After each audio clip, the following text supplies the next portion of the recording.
Once upon a time, there was a place called Paradise.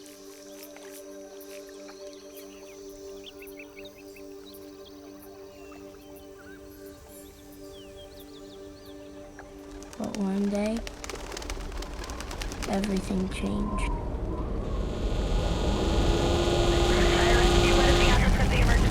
Starway down to Paradise. Alarm is high. Che-Hao evacuate immediately.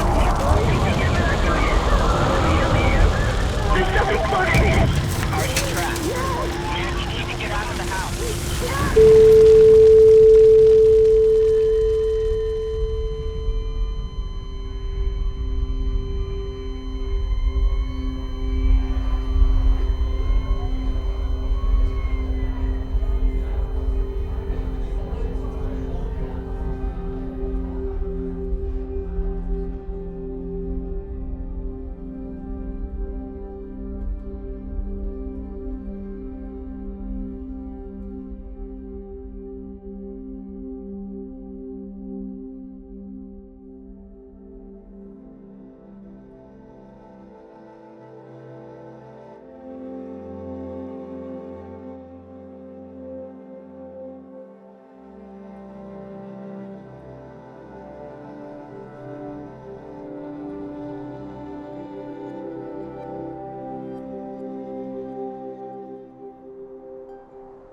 This is Reed.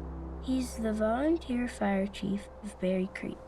He saved people from the bear fire while his own house was burning down. With nowhere to go, he lived in his fire engine. This is where his station used to be. This is Prairie. She ran through the burning forest to rescue her puppies from the campfire. When she turned back, she saw her house go up in flames. With nowhere to go, she lived in a tent with her baby. This is where her house used to be. This is Jim. He had just finished building his house when the campfire burned it to the ground. He became separated from his family and found himself without a place to sleep at night. This is where his house used to be.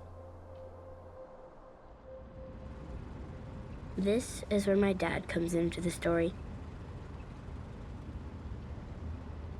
We're kind of following the campfire as it was unfolding in California. I frankly was feeling some sadness because it was going to be the first Thanksgiving. It was just going to be the two of us alone. And I grew up in a big family, and I wanted to do something with her that was just anything to kind of take my mind off of all of that. You know, it occurred to me, what a no-brainer. Surely we can find an RV and we can drive it to California and give it to a family. And so I just turned to Luna. You know, she was 6 at the time. She had no front teeth. And I said, Luna, what do you think about getting an RV? And we'll find one and we'll drive it to California and we'll give it to a family so they have a place to call home for Thanksgiving. And she just got the biggest smile on her face, and again, no front teeth. And she said, Dad, God and Santa Claus are going to be so proud of us. I went on Craigslist and I just started looking at motorhomes. I knew nothing about them, but I probably emailed 150 people. Then one guy got back to us. He said, hey, I'll sell it for $2,500. I love what you're doing. The next day, we drove up to Longmont, Colorado, and bought it from this guy, and we started driving.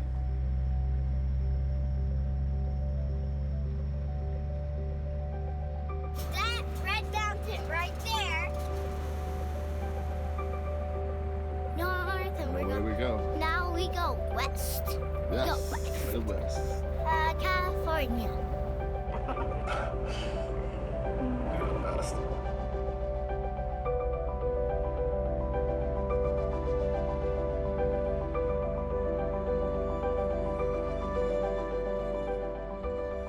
So we're gonna call it a day, wake up as early as possible and head to Chico. It's gonna take, we're still a long ways away, but Yeah, we'll because get we there. have a whole nother day. What was the best part of today for you? I think it was driving with no seatbelt. Or having my first zuzzle or whatever they're called. Zot. Yeah, Zot. So it was What did you call it about having no seatbelt? It's awesome. It's cool. Old school. It's old school. Yeah, I was like this. It's awesome. It's cool. It's the old school duel. Good night. That's my rap song of that. Good night, Sleepy. Good night. Thanks for coming with me. You're welcome. You're the best. No, you're the best. Sweet dreams.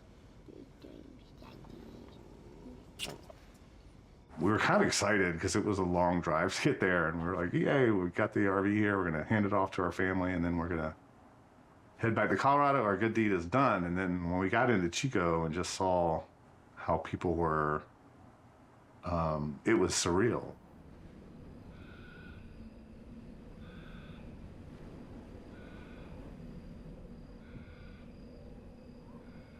All I had by the end of the day was what I wore and the tools I took to work.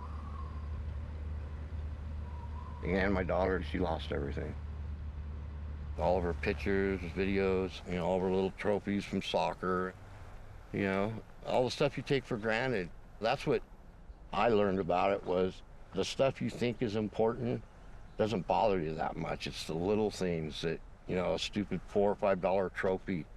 But I remember her getting that trophy and how proud she was. The hardest part was at the beginning when we were apart, because we had nowhere to stay. So she went and stayed with her grandma. I'd go over there and get her every morning to take her to school, just so we could do something that was normal, you know. And then I'd go by there after work and see her, and then try and figure out where I was going to sleep that night. You know, at that time she was 10.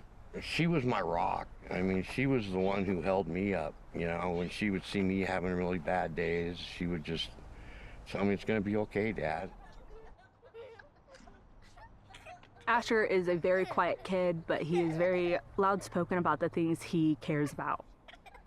We're working on him getting to communicate a little better with other kids. I think the fire set him back a little bit.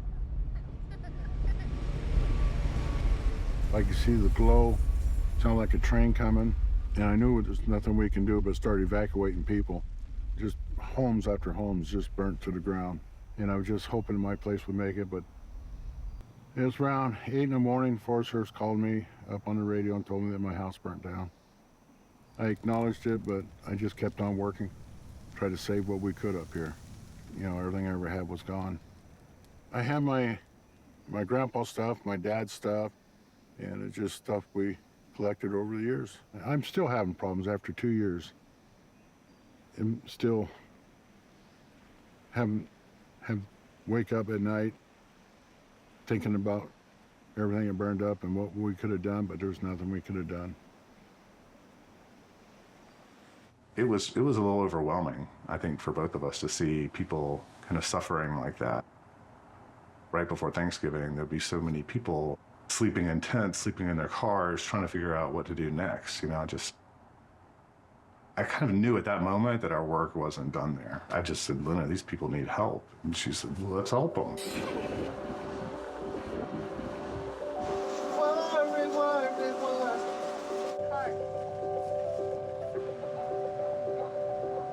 This has a wheelchair lift on it, and it's going to a young man, lost his home and business in the campfire. He had complications from a medication they gave him, and he lost both his legs below the knee. We ended up starting a nonprofit, and we've donated 80, this will be the 84th RV we've donated.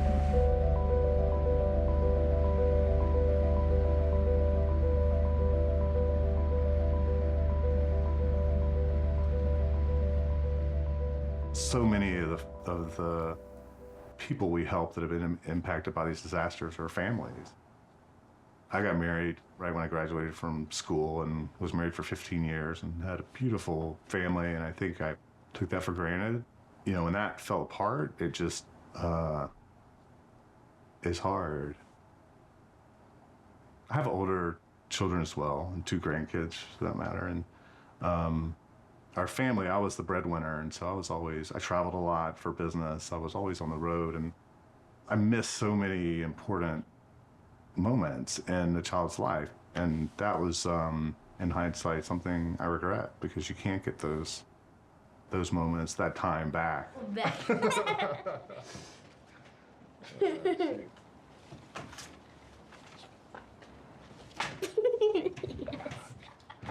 That was a fast round. I know it's kind of hard enough to keep your family together when things are going well, you know. Add a disaster to that. I mean, I'm sure a lot of families have split apart. Lily, my daughter, I've had her pretty much on my own since she was 18 months old. Her mom would be in and out of her life, people she hung with, and it just wasn't a good environment for Lily. Lily's mom used the homeless thing because of the fire to try and go back to court and get at least joint custody, if not full custody. He sent me an email and he said, hey, I know you're helping a lot of firefighters and families impacted. He potentially was going to lose custody of his daughter, and I could just feel in his message how much he loved her and didn't want that to happen. And he just said, hey, I know a lot of people need help more than I do, but if there's anything you can do to help me, you know, keep my family together, my relationship with my daughter intact, like, I'd really appreciate it. And so I read that and kind of broke down and immediately replied, said, yes, we're going to help you. Just that simple little RV, you know? It was like getting a mansion, you know? It felt like somebody had just given us a mansion because we could be together. No way! How's it going? How's your business? Good. You building this house? Yeah. Anybody helping you? Yeah, I got 2 guys who can help me. Yeah. See you. Maybe next time we go to dinner or something, lunch. Can we have a beer, maybe? Yeah, there's a brewery right where I live. Perfect. No. Yeah, if it wasn't for that, who knows what would have happened. You know, I don't know. You don't know what the courts are gonna do. I've been sleeping in the engine, had no home. Station burnt down, had nowhere to go. The trailers showed up. I remember the first night being in there, and I haven't had a real bed in 2 weeks, and I finally laid down for once in a real bed and had this battery-operated fan blown on me because it was hot, and it was just perfect. Hello. Totally amazing. Yeah. Hello. Wow, it's huge. Hey, How about it? Oh, it's huge. Beep. It's beautiful. This is the biggest RV I've ever been in. It's a home. Something to call home for now. I can't imagine. I don't have words.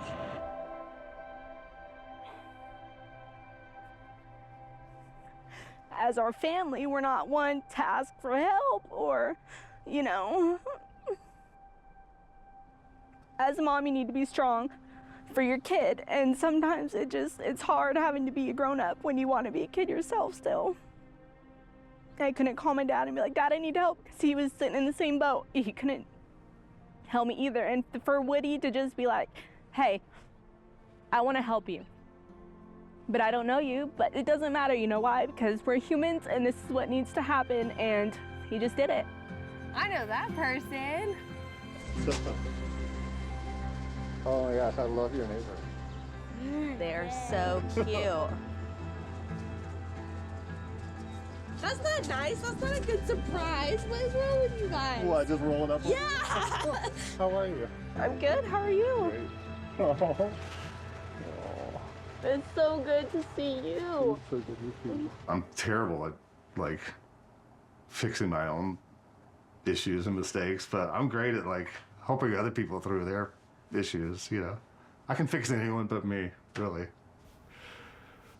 We always try to sit down and have breakfast, and she was just being super cranky, just really mean-spirited towards me. But I asked her, I said, hey, what do you think? Why don't we just make this the last RV we deliver? Because I don't want to be like this with each other if, you know, that's what it's going to bring out in us. We're going to be arguing the whole time. And she just snapped right to attention. She was like, Dad, don't you ever say that again. Like, that is not what this is about. We are definitely going to keep delivering RVs. Yeah, it was really, yeah, part of me is like hoping she'd say yes, and I'd be like, yes, the last one. But she straightened me out. I'm like, no. When Luna was born, I saw that as an opportunity, you know, I don't know if second chance is the right word, but just, I knew for a fact I didn't want to miss so many of those things that I'd missed with my older kids. I wanted to experience things in life with her.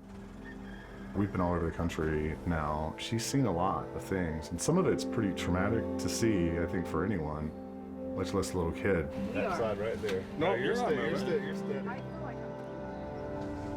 So we're up here today to deliver an RV to a Vietnam veteran and his wife who lost their home in the Oak Fire.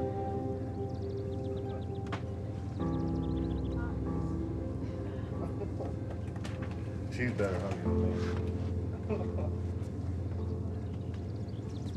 It's 9/11 today. We can't think of a better day to do it. American flag for the veteran and flowers for his wife. Wow.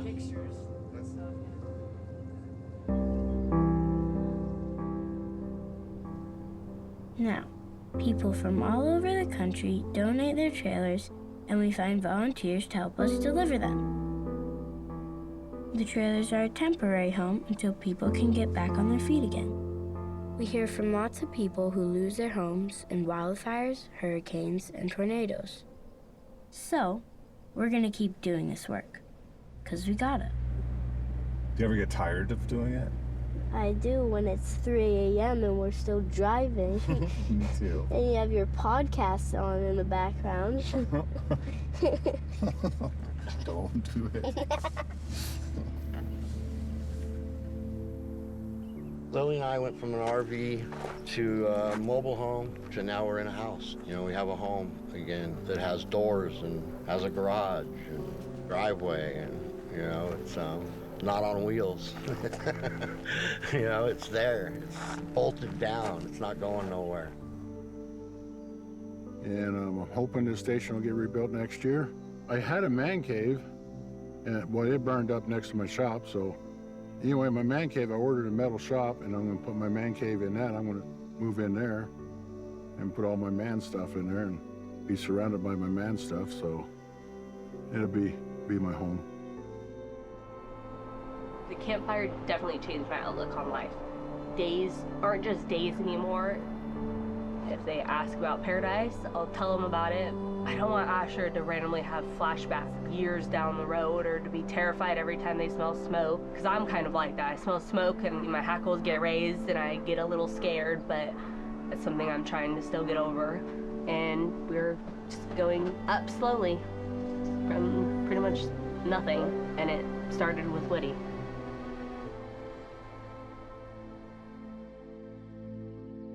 Reed just celebrated his 30th year as a firefighter, and he just started building his new house.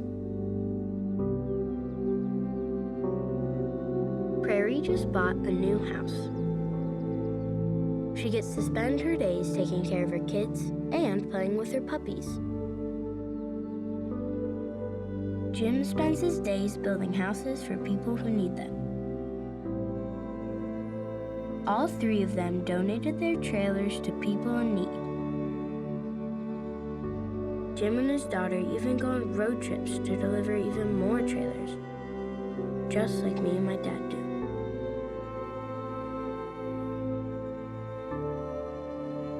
I just love that little girl. She saved me in a lot of ways, you know?